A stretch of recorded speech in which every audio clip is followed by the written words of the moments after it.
They had expected strict routines, fixed orders, and decisions made above their heads without explanation. Yet one afternoon inside the camp, they were told that representatives would be chosen by vote.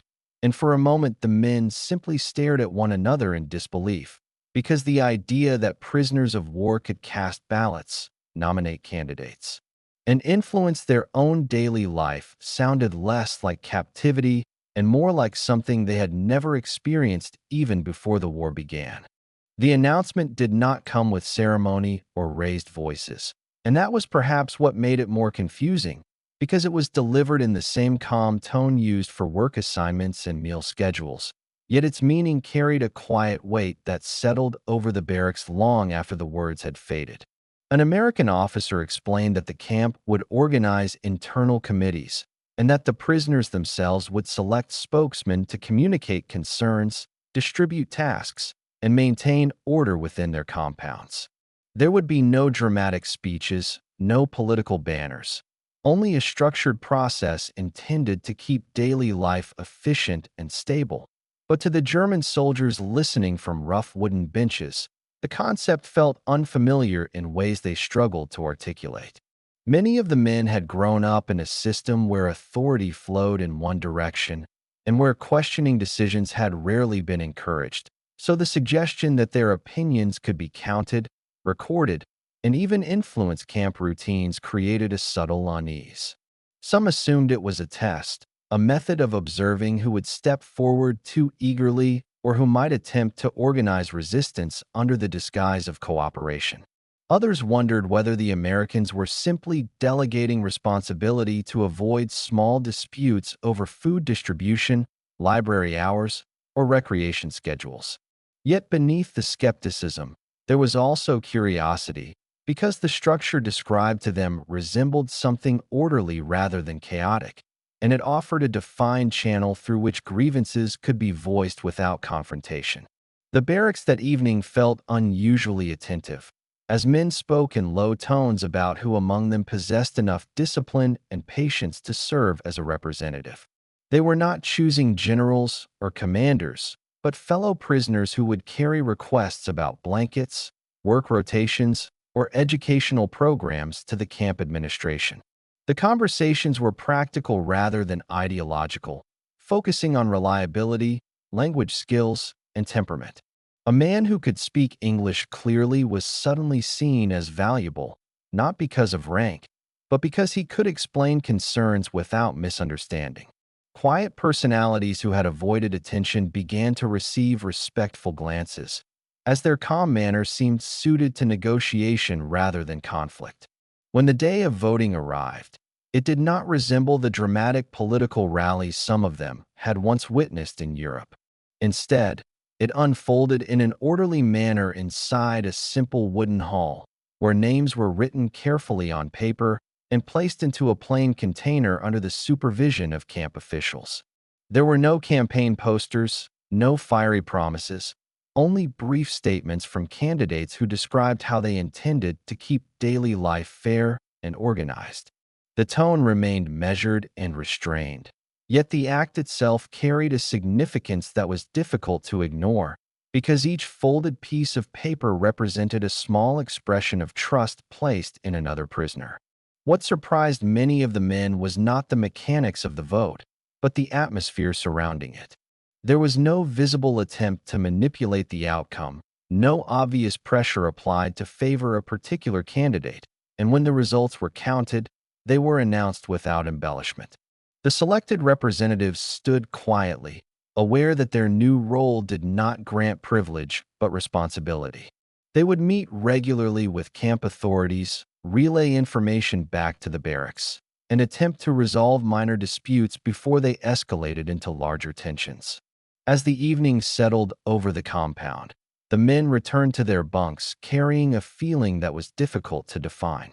They were still prisoners, confined by fences and schedules, yet within those boundaries a small mechanism of choice had been introduced. It did not change their status, nor did it erase the reality of war, but it altered the rhythm of daily life in subtle ways. For the first time since their capture, some of them sensed that their collective voice, even within captivity, had a structured place to be heard. The first meetings between the newly chosen representatives and the American camp administration were conducted in a small office near the main yard, a room furnished with a desk, several wooden chairs, and a large ledger in which notes were carefully recorded. And although the setting was simple, the atmosphere carried a quiet sense of procedure that impressed the prisoners who attended. The representatives entered not as officers issuing commands, but as intermediaries tasked with translating the daily concerns of hundreds of men into clear, manageable requests, and the responsibility settled on them more heavily than they had expected. At the beginning, the discussions focused on practical matters rather than abstract principles, because the immediate needs of camp life left little space for philosophical debate. They spoke about the distribution of mail, the fairness of work rotations, the scheduling of language classes, and the allocation of recreational equipment that had become surprisingly important in maintaining morale. The American officers listened, occasionally asking for clarification, and responded in measured tones that emphasized order and compliance with regulations. Yet there was an observable willingness to adjust minor details when the requests were reasonable and did not conflict with security. Back in the barracks, the representatives discovered that their role required patience more than authority, because every decision they relayed was scrutinized by men who were restless, anxious, and sometimes suspicious. Some prisoners accused them of cooperating too closely with the guards, while others demanded immediate changes that were beyond anyone's control. The representatives learned to explain limitations calmly, outlining which issues could be negotiated and which were bound by military policy, and over time their credibility depended less on promises and more on transparency. What gradually surprised many of the prisoners was the consistency of the process. Meetings occurred at regular intervals, notes were taken, and follow-ups were provided, creating a predictable rhythm that contrasted sharply with the uncertainty they had experienced during combat and capture. Even when requests were denied, the reasons were explained in practical terms rather than dismissed outright, and this steady exchange reduced small tensions that might otherwise have grown into resentment. The camp administration, for its part, appeared to recognize that an organized internal structure reduced conflict and simplified communication, turning what could have been chaotic complaints into structured dialogue. The act of participating in this system began to reshape daily interactions within the compound, because disputes over minor privileges were increasingly directed toward the elected spokesman rather than erupting spontaneously in the yard. Men who had once argued loudly over perceived favoritism found themselves filling out written notes to be presented at the next meeting, and the simple act of articulating grievances on paper seemed to soften their tone. It did not eliminate frustration, but it introduced a pause between emotion and reaction, allowing issues to be considered rather than shouted. As weeks passed, the representatives themselves grew more confident in their role, understanding that their effectiveness depended on remaining impartial and consistent. They avoided aligning too closely with particular social groups within the camp, choosing instead to emphasize fairness in work assignments and access to resources. This approach earned them cautious respect, because even those who disagreed with certain outcomes recognized that decisions were not being made arbitrarily. In quiet moments at night, some prisoners reflected on the subtle transformation that had taken place. The fences remained, the guards continued their patrols, and the reality of captivity had not changed. Yet within those boundaries, a structured form of participation had been established. It was not the broad civic freedom associated with a nation at peace, but it was a functioning mechanism that required discussion, compromise, and accountability. For men who had long associated authority with rigid command, the experience of influencing small aspects of their environment introduced a new and complex layer to life inside the camp. By the time the third round of camp elections approached, the novelty had faded, but something more durable had taken its place, a quiet expectation that procedures would be followed, and that participation carried tangible consequences for daily life. The announcement was posted in the usual location near the mess hall, written in both English and German, outlining the date, the nomination process, and the basic rules that had by then become familiar. No one gathered in excitement, yet no one ignored it either, because experience had shown that the outcome would shape routines in subtle but meaningful ways. Nominations unfolded with greater deliberation than before, as the men had learned that popularity alone did not guarantee effectiveness. They looked for individuals who could speak calmly under pressure, who understood the camp regulations well enough to avoid unrealistic demands, and who possessed enough patience to listen without dismissing concerns too quickly.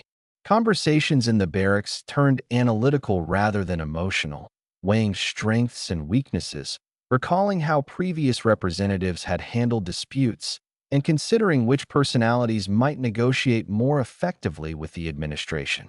On voting day, the process moved efficiently. Ballots were distributed, marked, and collected in a manner that had become almost routine, yet the act retained a quiet significance because it reaffirmed a shared agreement to resolve disagreements through selection rather than confrontation. There were no speeches or dramatic appeals, only measured exchanges of opinion, and when the results were posted, the reactions were restrained but attentive. Those elected understood that they were inheriting both authority and scrutiny, and the responsibility was no longer abstract. The new representatives soon encountered challenges that tested the maturity of the system.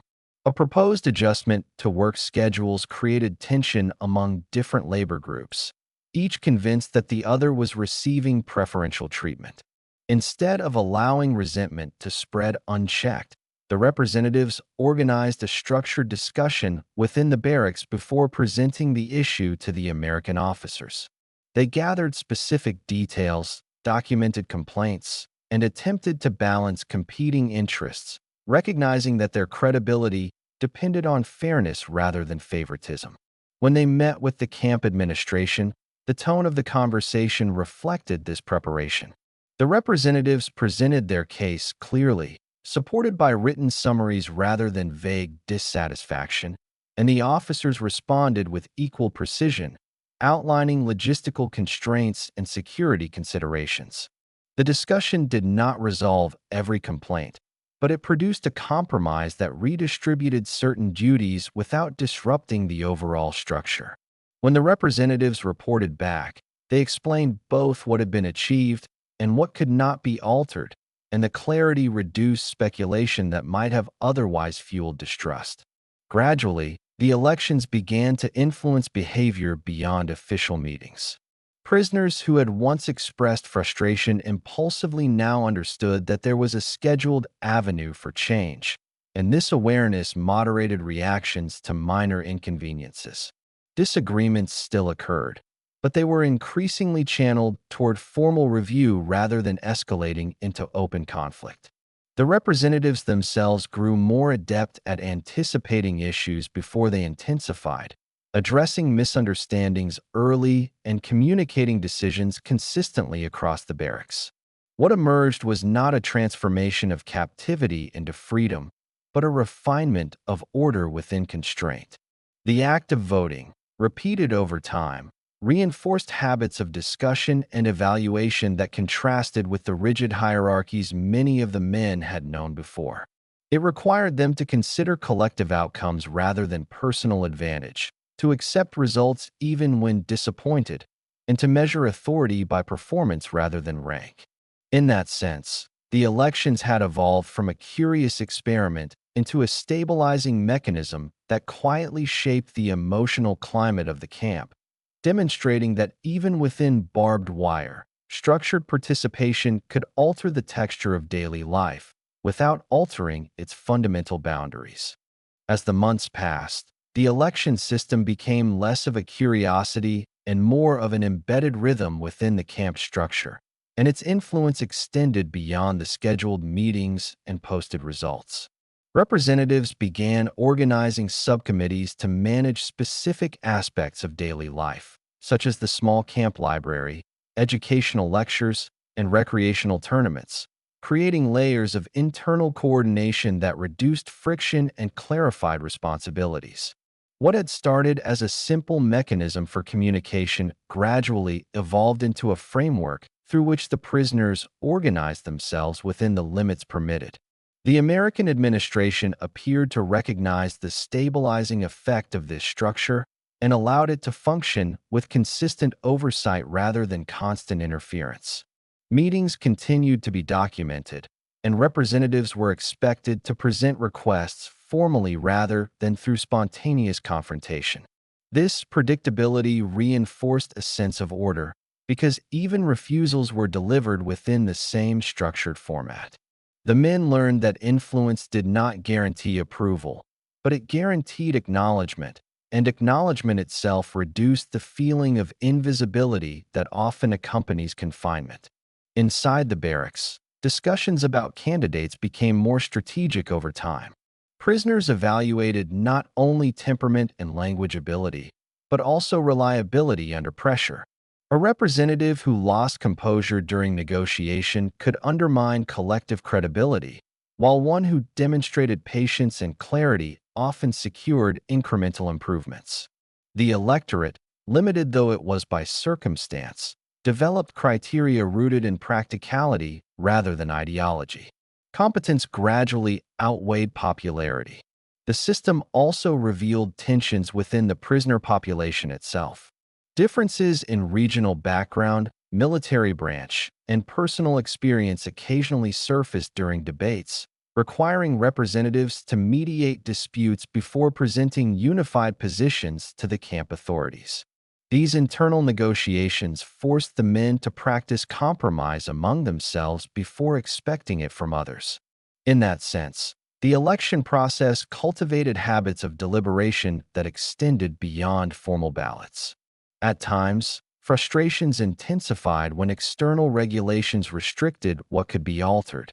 News from the broader war sometimes reached the camp, heightening anxiety and impatience. During such periods, the representatives served as stabilizing figures, reminding their fellow prisoners that certain decisions lay beyond the scope of camp authority.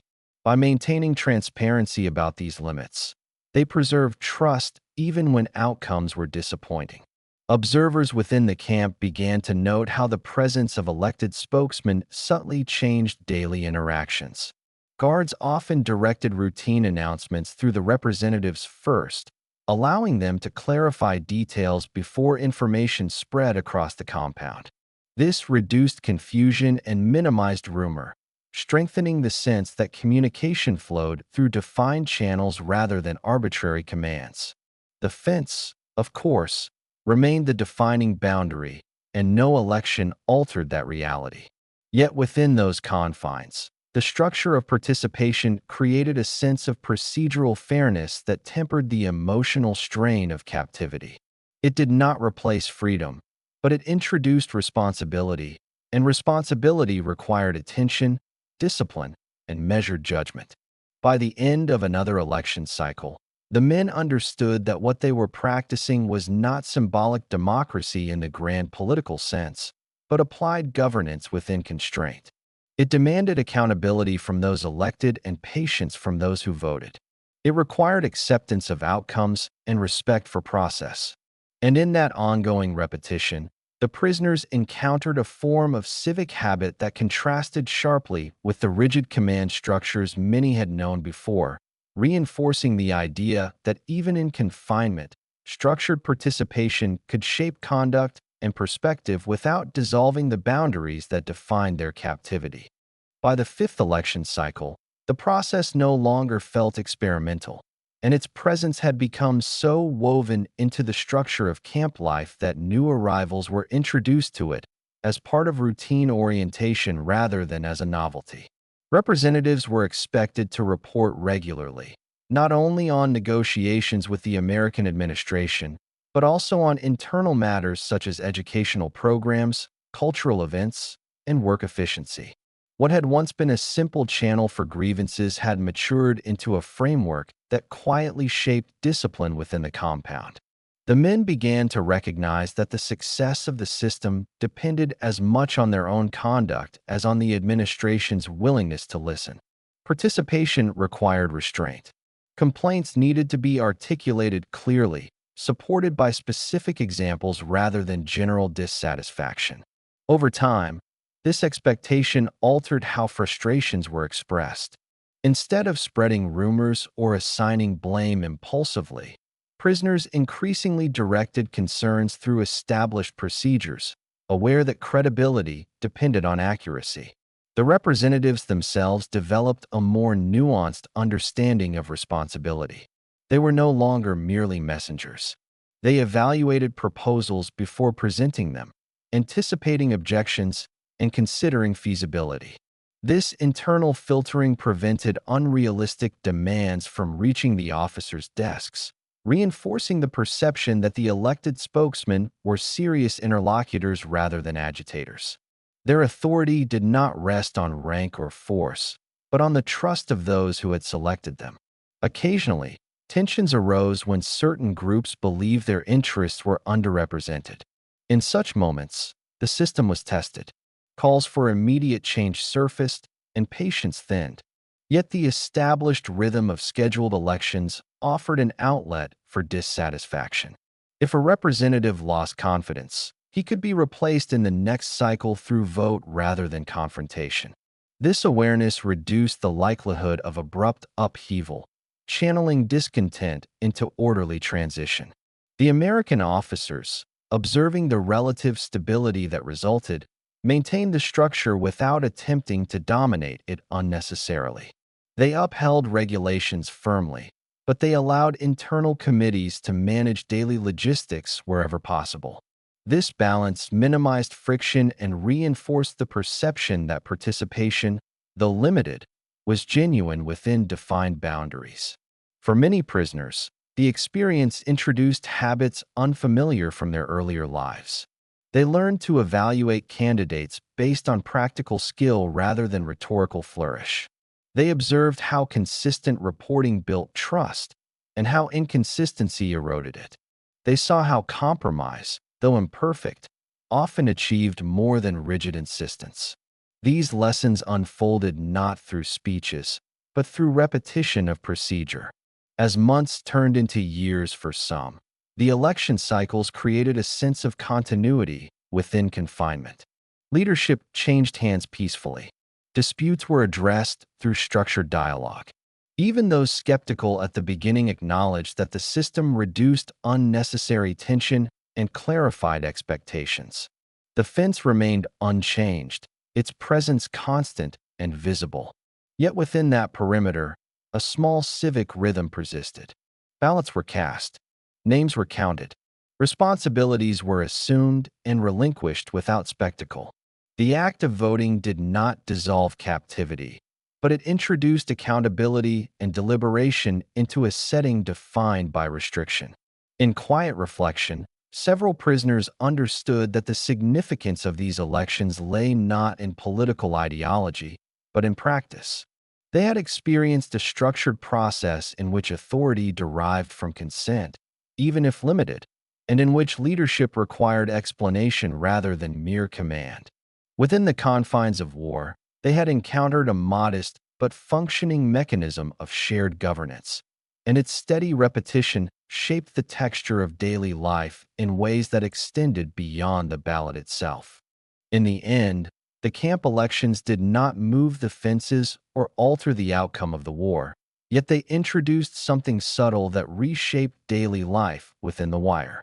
What began as a surprising announcement gradually became a practiced routine, and through repetition, the act of voting lost its novelty but retained its influence. The prisoners remained confined, their movement restricted and their future uncertain, yet within those fixed boundaries a structured form of participation endured. They had expected orders without explanation and authority without negotiation, but instead they encountered a system that required discussion, patience, and accountability. It did not grant freedom in the broad sense, yet it demanded responsibility from those elected and measured judgment from those who voted. Over time, The process cultivated habits of deliberation that softened small tensions and clarified communication. The representatives who stepped forward learned that leadership required consistency rather than dominance. Those who cast ballots learned that choice carried consequence, even in limited form. Disagreements were not erased, but they were channeled into procedure rather than confrontation.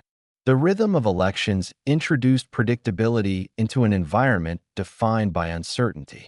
The fence still stood, visible and unyielding. The guards maintained their patrols, and the structure of captivity remained intact.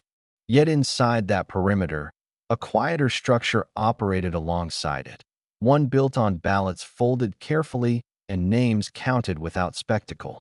The contrast between confinement and participation created a complexity that few had anticipated at the moment of capture.